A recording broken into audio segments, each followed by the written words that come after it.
Des chiffres intéressants, c'est par rapport à nos parents, nous, notre génération, je parle des trentenaires, quarantenaires et cinquantenaires, on va payer 16 fois plus l'immobilier. T'imagines, par rapport à nos parents, par rapport à la génération de nos parents. Tout pays confondu dans l'Europe ou En France. En France, hein. Je te parle de la France. Ouais. En France, l'immobilier, en 2 générations, on a multiplié par 16. Donc là où nos parents avaient un accès facile à la résidence principale propriétaire, nous, on va la payer la même 16 fois plus. Ça peut signifier qu'elle est même fermée à la plupart des Français, quoi. C'est compliqué de devenir propriétaire. C'est de plus en plus difficile d'accéder à la propriété dans des endroits très attractifs. Tu peux accéder à la propriété dans le Nord, si tu veux, mais dans les marchés, dans les endroits où tu as un marché du travail qui est porteur et demandeur, le prix de l'immobilier a été multiplié par 16 par rapport à tes parents. Je peux te donner l'exemple d'une simple ville comme Antony dans le 92. Tu prends la ligne B du RER, tu vas vers l'aéroport, tu t'arrêtes à Antony. À Antony, dans le quartier où j'ai habité, qui s'appelle le quartier des Castors. Quartier des Castors parce qu'il a été construit par les salariés de l'entreprise qui fabriquait les compteurs à gaz et d'électricité à côté. C'était un quartier ouvrier. Les ouvriers, avec l'aide de l'entreprise, avaient acheté des terrains et construit eux-mêmes leurs pavillons. Pendant 1 an et demi, chaque ouvrier passait des heures et des heures à travailler après le boulot. Et samedi et dimanche, ils avaient construit leur fabrique de parpaings. Ils ont construit un chouette quartier avec un magnifique square au milieu. Aujourd'hui, ces pavillons valent 3 millions d'euros. Et ce sont des logements ouvriers. Donc après la guerre, les ouvriers d'Arcueil ont acheté à côté de la gare d'Antony. Et aujourd'hui, leurs enfants, ceux qui ont eu la bonne idée de garder les pavillons, leurs enfants sont simplement millionnaires.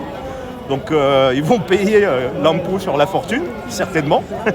Parce que le pavillon construit par leurs parents et leurs grands-parents ouvriers vaut dans les 3 millions d'euros. Ils n'ont pas forcément les moyens de payer cet impôt, mais ils sont sur quelque chose qui a de la valeur. Ils peuvent toujours vendre s'ils n'ont pas les moyens. Donc peut-être que ça incite ou ça oblige certains à vendre alors qu'ils ne voudraient peut-être pas vendre. Oui, mais généralement, les enfants des ouvriers d'Antony à l'époque sont devenus des cadres. Oui. Et ils ont même arrondi leur patrimoine, donc je m'en fais pas beaucoup pour eux. Parce ils ont quand même de quoi, ils peuvent vendre et ils peuvent quand même récupérer, garder quelque chose. Voilà, et puis ensuite, ce sont des gens qui ont les moyens d'accéder au savoir-faire de l'évasion fiscale, tu vois. C'est à un moment donné, par exemple, si tu as une simple entreprise et tu as la bonne idée de vendre ton pavillon à ton entreprise. Pour ça, moi, j'encourage les gens fortement à créer des entreprises. Ça s'appelle de l'optimisation fiscale et c'est légal. Voilà, c'est de l'optimisation fiscale, mais c'est tout à fait légal. Non, parce que certains pourraient penser que tu parles de quelque chose qui n'est pas légal, c'est légal, c'est l'optimisation. Non, c'est absolument légal. N'importe quel comptable, expert comptable...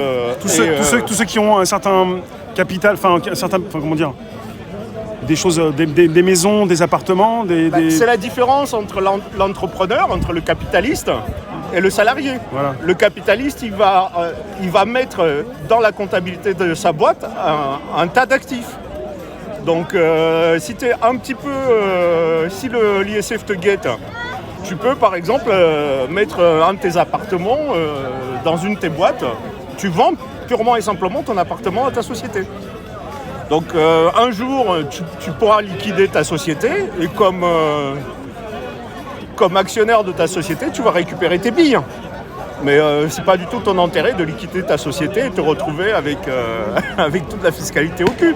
Donc il y a une très grande différence entre le salarié et l'entrepreneur, parce que l'entrepreneur, même son repas de midi, il va pas le payer. Tu vois ? Ce qu'il va être déclaré comme frais.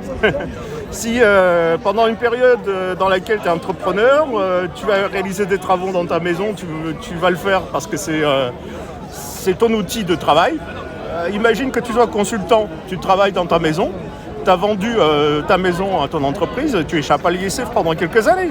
Ensuite, si tu es très bien, comment on appelle ça, un SDF, sans déficit financier, la définition de l'SDF, attends, on en avait une, sans difficulté financière. Voilà, si tu es SDF et tu n'as pas une FBI c'est une fausse bonne nouvelle. une fausse bonne idée. idée. Oui, voilà, FBI, c'est une fausse bonne idée. Voilà. Donc si tu as une très bonne idée, tu peux vendre une partie de ton patrimoine à ta société. Et tu fais rouler ces choses-là. Mais bon, tout le monde n'a pas l'accès à l'optimisation fiscale. Je connais énormément de profs qui payent l'ISF. Hein. Des profs agrégés, certifiés qui payent l'ISF.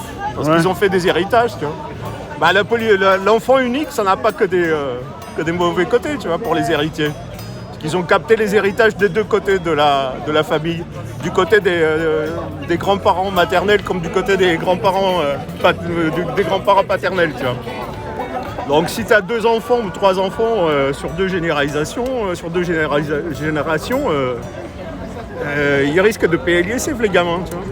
J'ai un ami, il a une maison secondaire, il a une maison secondaire en Alsace, il a une en Savoie, il a une autre dans les Cévennes, un pavillon à Antony justement. Et voilà, donc lui il va taper l'ISF, quoi. Il va être soumis à l'ISF. Ouais.